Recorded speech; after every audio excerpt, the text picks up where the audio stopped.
Queridas irmãs, então esse vídeo é no 32. Então vejamos, a prece deve ser dita de preferência de pé ao lado do companheiro manifestante, com as mãos estendidas para ele. Tá, vamos voltar. Vídeo 32, Diálogo com as Sombras, Hermínio Miranda, a prece. Por que nós temos que trabalhar em cima dessa questão para que as pessoas enxerguem de uma outra forma? A prece deve ser dita de preferência de pé ao lado do companheiro manifestante. Tá bom.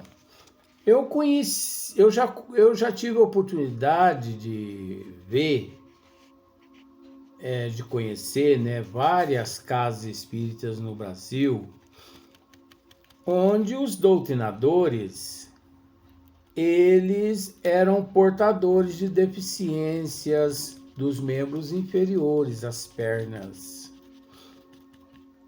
e que por esse motivo eles caminhavam para lá, para cá, através de cadeiras de roda. Então, pelo fato do espaço ser pequeno, então havia espaço que havia lugares que a cadeira de roda não se aproximava, não chegava. Então ele dizia assim: Dona Maria, se concentra, por favor, vamos rogar a Deus e a Jesus. Então, distante 4 metros da Dona Maria, ele dizia isso. Porque ele não podia chegar até lá. Porque ele era deficiente físico. Ô, Dona Terezinha, eu conheci uma médium assim, excelente, chamada Dona Terezinha, uma pessoa muito humilde. Se concentra aí, distância de 5 metros dele.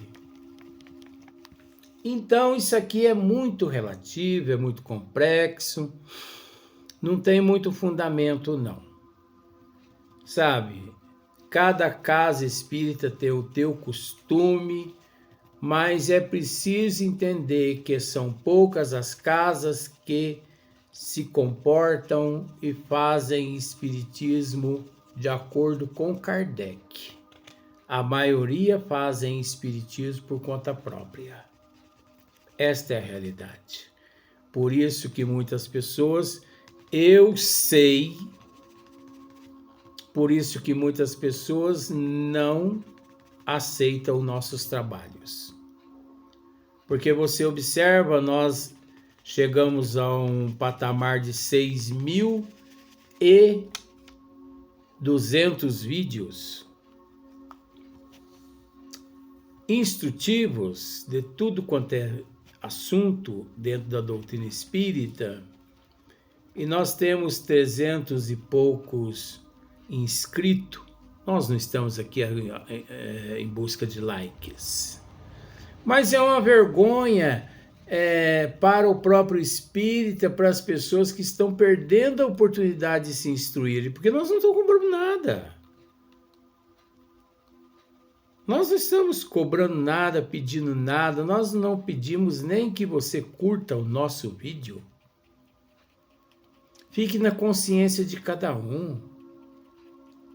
Porque a partir do momento que eu digo assim, curta os nossos vídeos, divulgue, eu vou estar interferindo no teu livre-arbítrio, meu bem. Vamos raciocinar. Então, olha só. Com as mãos estendidas para ele, como que a concentrar nele as vibrações e as bênçãos que invocamos. Isso é infundável, não tem fundamento, não é? Existe a câmara de passe onde os médios estendem as mãos.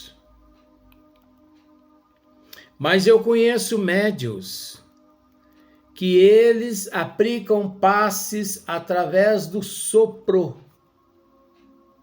sem utilizar as mãos. Eu conheço médios que eles aplicam passes através do toque, através do olhar. Então não é só a imposição das mãos. Nós temos milhões de outras formas de trabalho, além que essas anunciadas. Então, alguns a concentrar nele as vibrações e as bênçãos que invocamos. Alguns informam depois ou durante a prece que se acham defendidos, protegidos, entre aspas, por couraças, entre aspas, e capacetes, entre aspas, inolvidáveis, nos quais esperam eles as energias suscitadas pela prece não poderiam penetrar. Veja bem, aqui tem algumas palavras aqui que nós precisamos trabalhar em cima delas. Alguns informam depois ou durante a prece que se acham defendidos, protegidos por couraças e capacetes inolvidáveis. É lógico que a vibração positiva, ela cria em volta daquele órgão afetado um campo vibracional, um campo energético. Campos energéticos esses que o paciente, por desconhecer, ele classifica, de acordo com o conhecimento dele, como sendo um capacete, um campo energético, uma coisa assim. Mas veja bem, há muitas casas espíritas que possuem muitos rituais desnecessários. Muitos rituais.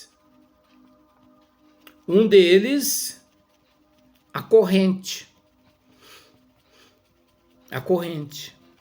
Que corrente, Luiz? Tem casas espíritas que tem a primeira corrente, a segunda corrente, a terceira corrente de proteção. Isso é palhaçada, gente.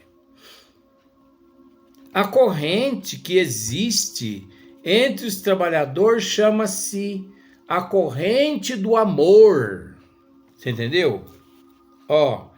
A corrente do amor. E mais nada.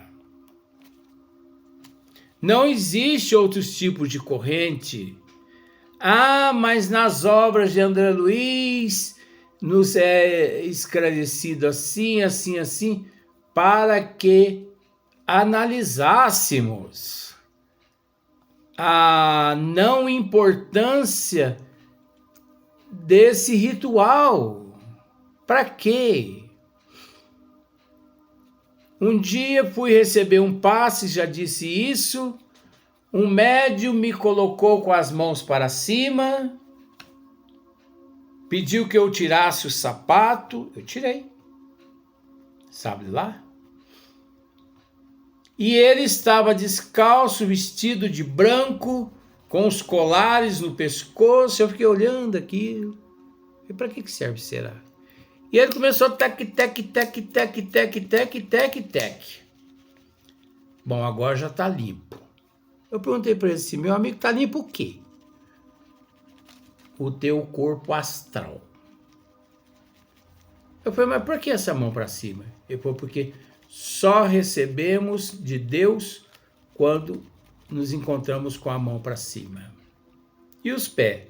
Quando estamos com os pés descalços no chão. Ele não deixa de ter razão. Quando nós colocamos o pé no chão, nós recebemos do magnetismo da Terra energias.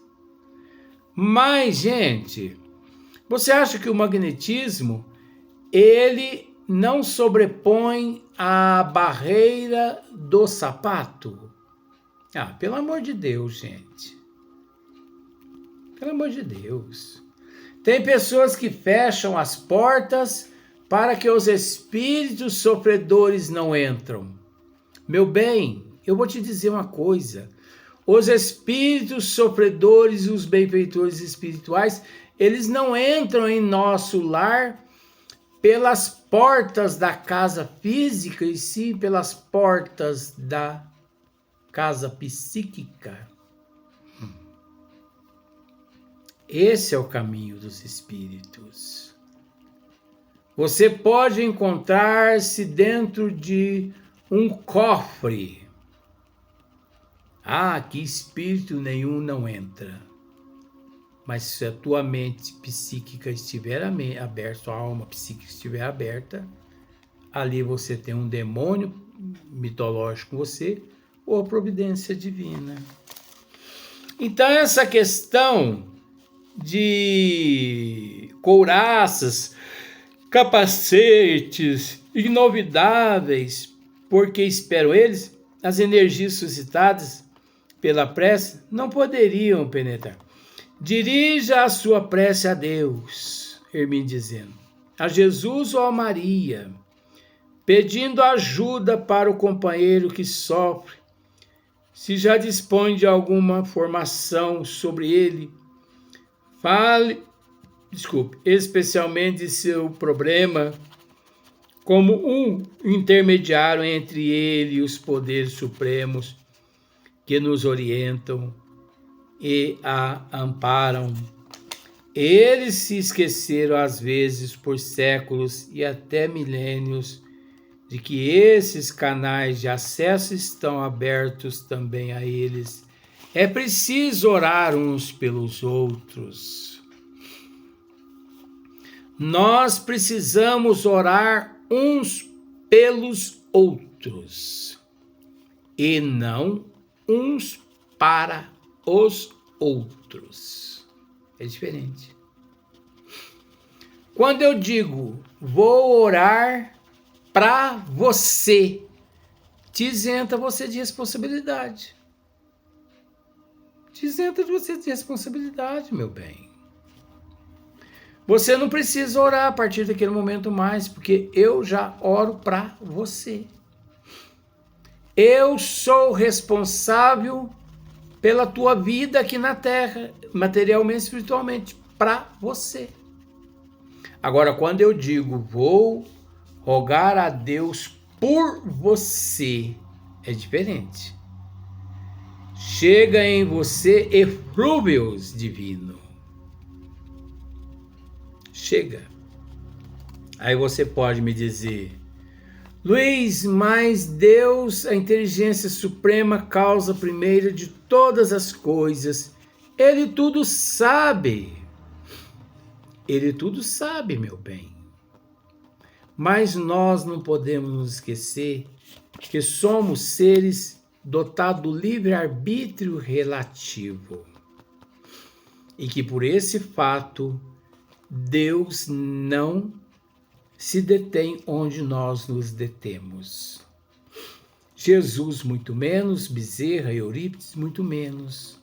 Então, eles nos deixam, mesmo nos sustentando na condição de filhos pródigos. O dia que nós cansamos, ou nós cansarmos, havemos de retornar ao seio do Pai. Então, também a eles, deixa eu voltar aqui, não tem mais vontade ou interesse de se dirigirem a Deus, porque tem muitos seres que eles encontram assim, tão decepcionados, tão frustrados com eles mesmos, que eles não sentem vontade de rogar ao Pai. Por isso, é preciso que nós façamos a nossa parte uns pelos outros, rogando ao Pai energias àquele nosso irmão até que ele se estabeleça. Ou lhes falta coragem por julgar-se além de toda recuperação, indignos e incapazes de projetar o pensamento a tão elevadas entidades. Em alguns casos, costumam orar por apenas pelo Espírito manifestante, mas como se fosse ele próprio. Tá vendo? Como se fosse ele próprio. Com as palavras e as emoções que ele mesmo escolheria para dirigir-se ao Pai, ou Jesus, se estivesse em condições de fazê-lo. Certinho, Hermínio Miranda. Ele aqui ora ao Pai, àquele Espírito, como se ele fosse o Espírito, né? Rogando energias, misericórdia do Pai, proteção. Porque, como já dissemos, um amigo meu, há uns tempos atrás, me disse: você é um descompensado. Eu falei, graças a Deus. Não sei se você se lembra, que em alguns vídeos atrás aqui, eu disse que o umbral é uma bênção. Para mim, o umbral é uma bênção. Por quê? Porque eu conheço o Deus morfológico. Eu conheço o Deus de Dante. Eu sei o quanto ele influencia e tem influenciado na mente dos teus cobaias, aqueles cobaias que numa baia vivem bebendo água fresca, feno fresco, ração fresca, e que quando eles ouvem uma mensagem de Albert Einstein, eles não conseguem raciocinar porque a mente deles encontram-se atrofiadas. Pois a pessoa que tem a mente atrofiada, ele não raciocina. Ele não raciocina. Olha o que Alberto Einstein nos disse, né? Vamos ver se você consegue entender. Tudo aquilo que o homem ignora, Albert Einstein, tudo aquilo que o homem ignora, não existe para ele. Por isso, o universo de cada um se resume ao tamanho de seu saber. Eu pergunto a você, os primatas lá no meio da mata, qual é o tamanho de seu saber? Exclusivamente a mata. Porque eles nunca saíram lá do meio da mata Atlântica, né? Então, por exemplo, os fanáticos, eles nunca deixaram para trás o fanatismo. Os teólogos, os cientistas, homofóbicos, vamos pensar assim, porque existem cientistas homofóbicos e também morfológicos.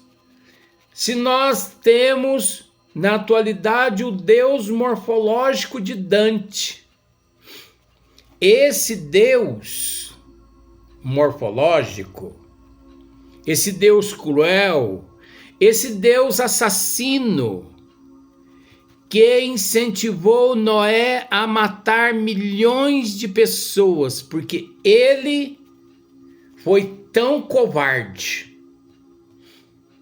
que ele, depois de criar a humanidade, ele chega em Noé, isso é mitologia, e diz mais ou menos assim: Noé, pois não, senhor, eu me arrependi de ter criado a humanidade.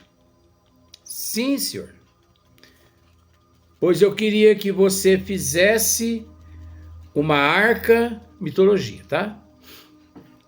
Olha o quanto esse povo é tonto que não consegue raciocinar.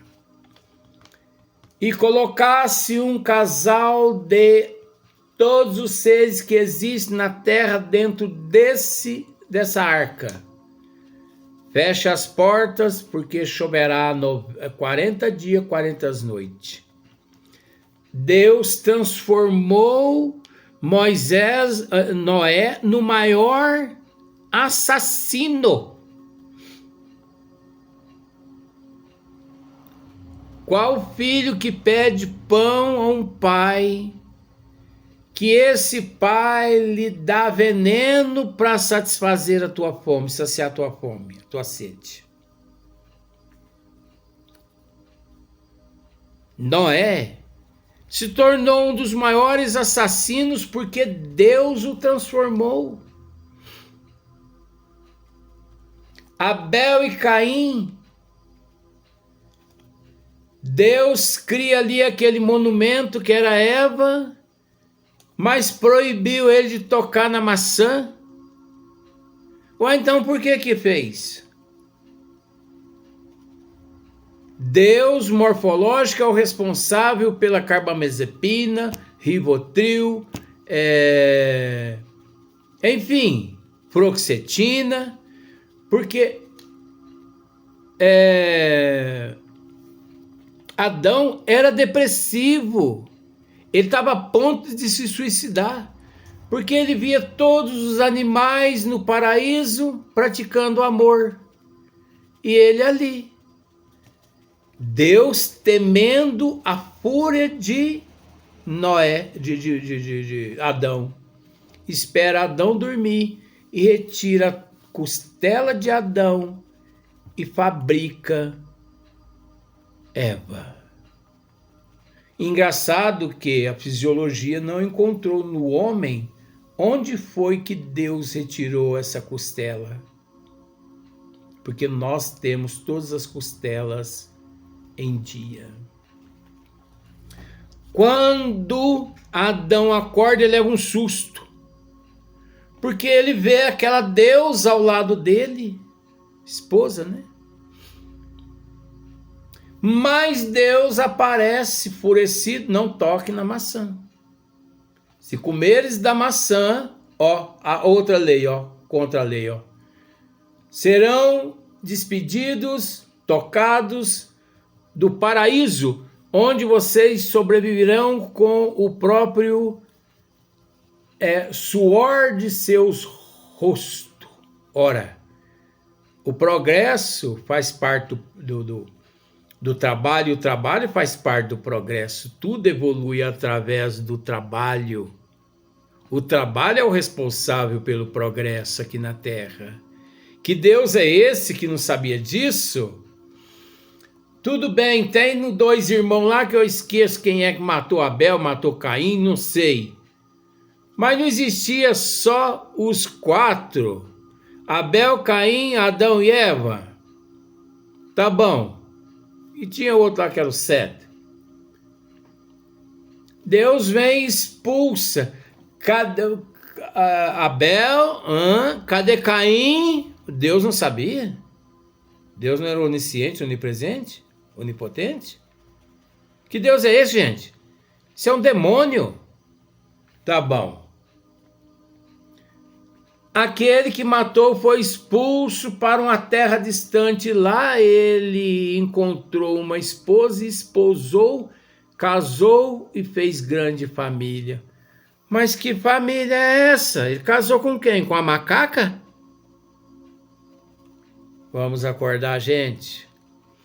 E outra, Nós hoje precisamos passar pelo batismo criado pelo catolicismo, porque dizem eles que nós carregamos o pecado de Adão e Eva.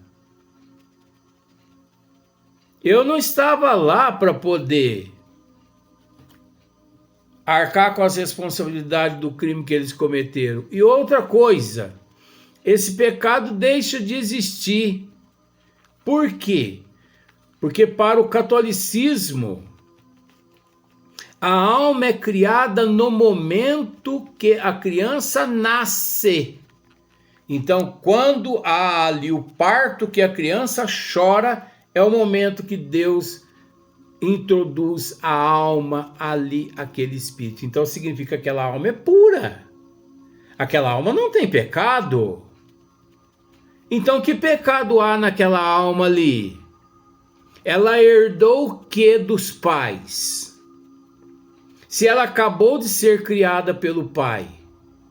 Mas isso é mitologia, gente. Isso é para enganar o povo. É para manter o povo na baia, com ração e água fresca e feno fresco. Para não raciocinar aquilo que Alberto Einstein nos disse. Tudo aquilo que o homem ignora não existe para ele, porque tudo que você ignora não existe para você. Você é capaz de aceitar que existe sistema solar com 3 Sol. Você é capaz de aceitar que o nosso sistema solar possui mais de 280 planetas. Eu não estou brincando com isso aqui não, hein? Não, Luiz, eu não aceito. Então esse é o teu universo. Esses são os teus limites. Por isso o universo de cada um se resume ao tamanho de seu saber. Que tamanho é o teu saber? É o teu tamanho. O teu tamanho é o tamanho do teu saber. Você é o que você sabe. Você não é o que você não sabe. Eu te pergunto, você já esteve em todas as praias do mundo? Não. Então significa que o teu saber é limitado. Se você tivesse ido em todas as praias do mundo, o teu saber seria ilimitado. Você conhece todas as ciências do mundo? Todas as filosofias? Todos os sistemas? Você conhece, como se diz? Teologias? Você conhece todas as matérias do mundo? Matemática, geologia, astronomia? Não. Então, o que você conhece é o teu saber. O que você não conhece, não faz parte do teu saber. O teu mundo é o mundo que você conhece. Por exemplo, você vive em São Sebastião do Paraíso, faz parte do tema. Você vive em São Sebastião do Paraíso faz quantos anos? 80 anos. Quantas vezes você deixou o Paraíso para ir a Ribeirão Preto? Nunca. Luiz, eu nunca saí de São Sebastião do Paraíso. Nunca fui a Passos e nem a Franca. Não conheço São Paulo. Esse é o teu mundo, meu bem. Porque como dizer às pessoas que o teu mundo é o desconhecido? O desconhecido ainda está para nós desvendarmos. E o que nós não conhecemos, o que nós ainda não desvendamos, significa que não ainda conhecemos. Olha para você ver que interessante. Mas faz parte do assunto aqui, por isso vamos para o próximo vídeo, para o próximo dia. Faz parte do assunto esse assunto aqui.